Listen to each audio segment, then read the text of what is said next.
Hi everyone, it's Catherine Prado-Lefkowitz with Nurse Muse here. I know a lot of students want to know how to study for nursing school, how to study for the exams, and of course how to study for NCLEX and be successful. So I put together a little format for you guys to use while studying the notes that you get from your nursing classes.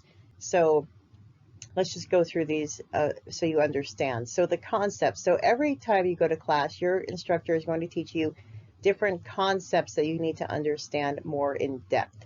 So what I want you to do is take all the notes that you can during class, because you're probably going to go over multiple concepts. You're not going to have time to organize your notes in the way that is best for you to learn, but just take down as much information as you can.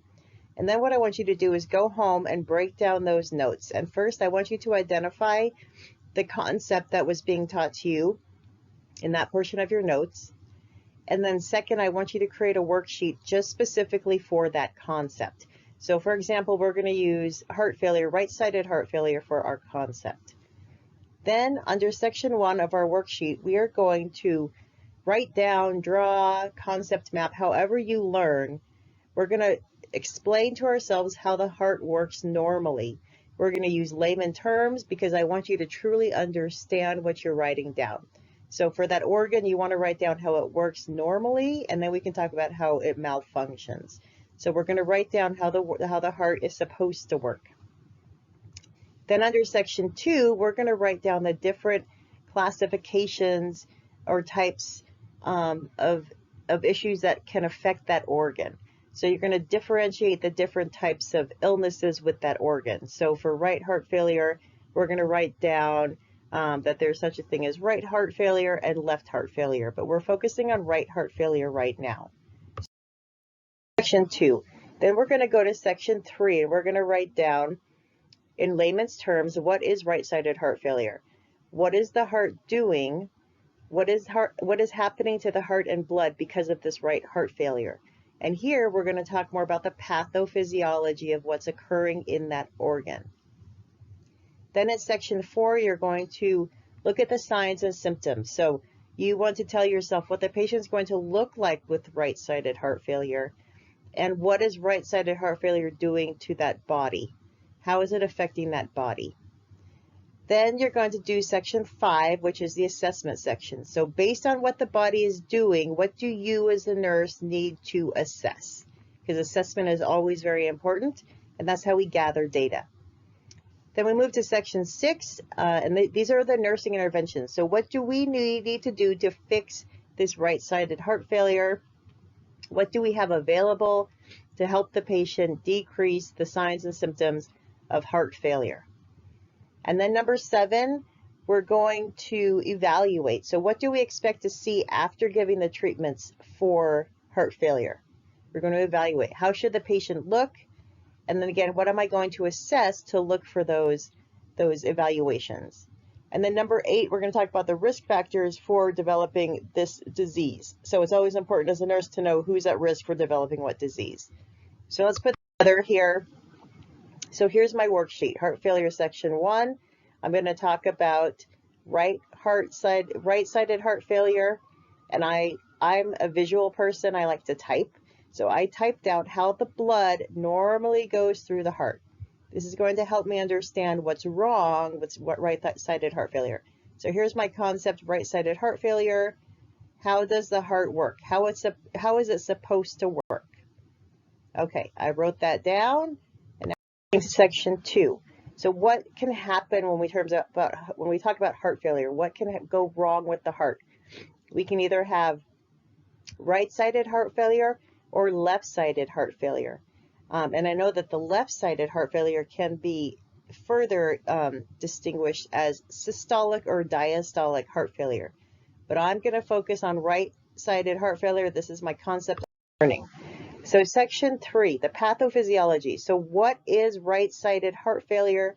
What is the heart doing? And what is happening to the heart and the blood? So I know that right-sided heart failure is a ventricle problem. Our ventricle is too stiff to fill up properly. So the blood is actually being backed up from The right ventricle is backing up into the right atrium. It's backing up into the superior and inferior vena cavas where the blood is coming into the heart from. And then it starts backing up into my peripheral system. So I'm going to see a lot of swelling and edema and having a lot of peripheral signs and symptoms. So again, you just have to write this out in your own words so you can really understand and picture what's happening with this patient. Then I'm going to start thinking about signs and symptoms. So I know what's happening. So what is the patient going to look like with right-sided heart failure? And what is it doing to the body? So I know that it's causing all this backup, this backflow of blood. So I found this mnemonic. It's called swelling. So you can use mnemonics. Use whatever tools you need to remember things. So I use the mnemonic swelling. We're talking about peripheral symptoms, like how my patient is going to present, how they're going to look. They're going to have swelling of their hands and feet and liver because that inferior vena cava, it actually takes blood to the liver, and we have all this backflow of blood. It's not moving forward, it's moving backwards. So we're actually going to have hepatomegaly. We're going to have some liver issues with this. A patient's going to gain weight because we have all this extra fluid. We can't pump it around our body. We're going to have edema. We're going to have our infamous JVD when you look at their neck. They're going to be tired. They're not going to be able to take a deep breath and get a lot of oxygenated blood because that right ventricle is too stiff to fill up with blood. So they're going to have trouble even getting out of bed and walking a few steps. Their belly's going to be swollen. They're not going to want to eat. They're going to have anorexia. They might flip into AFib because their heart muscle is not contracting like it's supposed to do. They're going to pee a lot at night, and this is because when they're in bed at night and their legs are lifted, we're actually moving that fluid back into our system, and now our kidneys are trying to get rid of it. So you'll have a lot of peeing at night, and then of course that big belly that we have to measure and make sure it doesn't get bigger and bigger. Then number 5, the assessment. So I know what the body is doing. So what do I need to assess?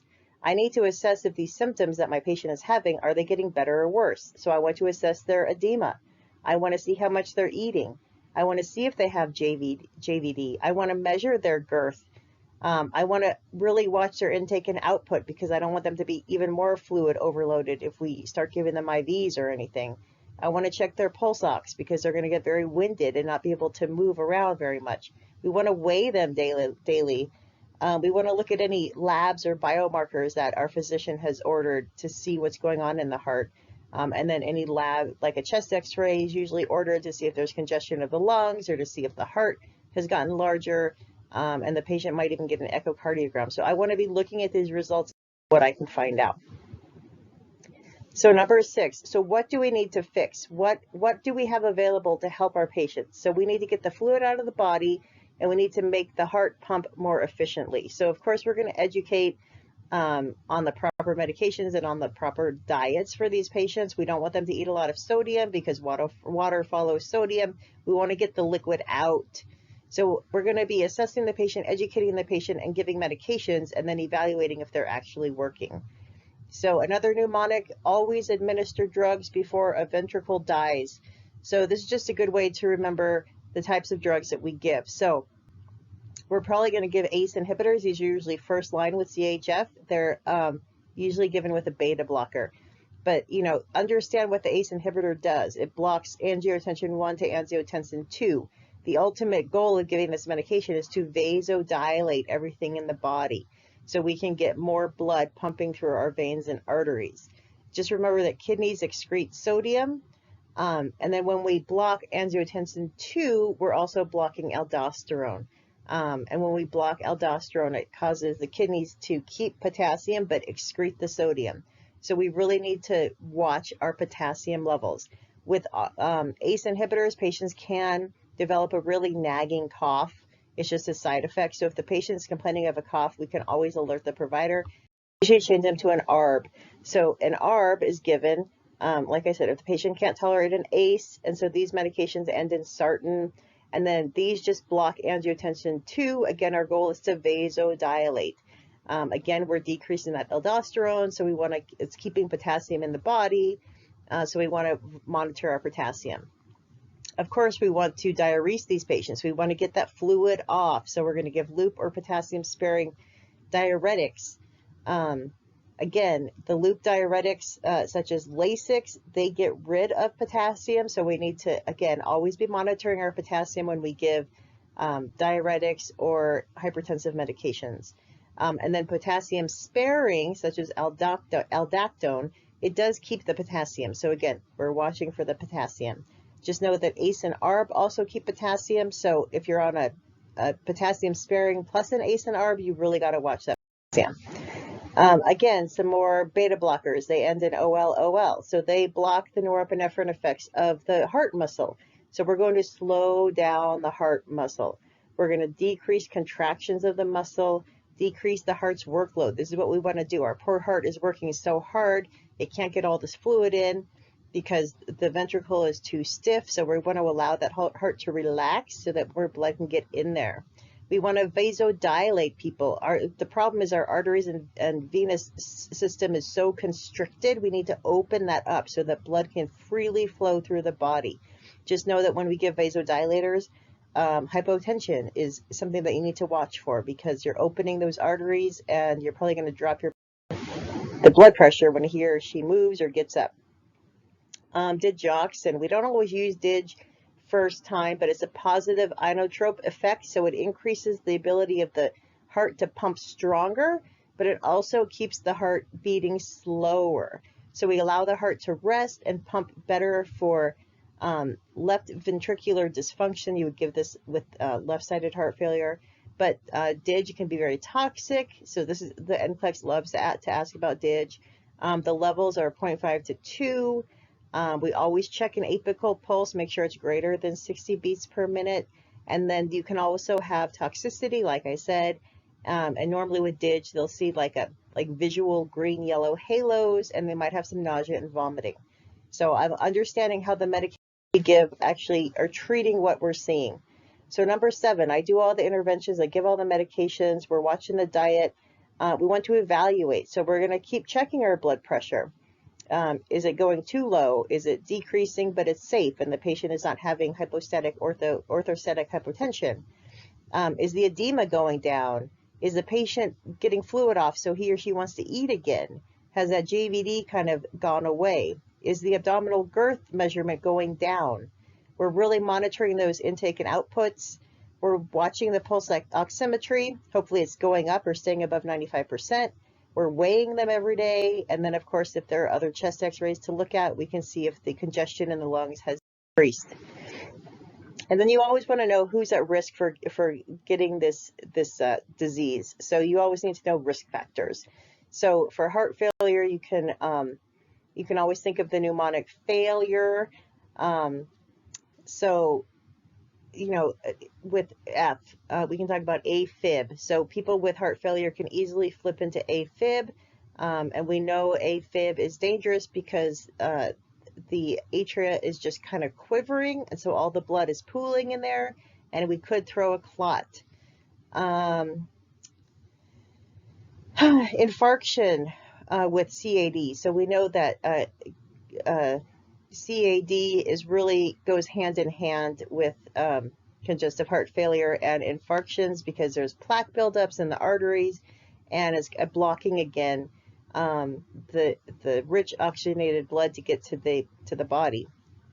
To get heart failure, there's a family history. Usually that's, you know, mom, dad, brother, sister, aunt, uncle usually has a history.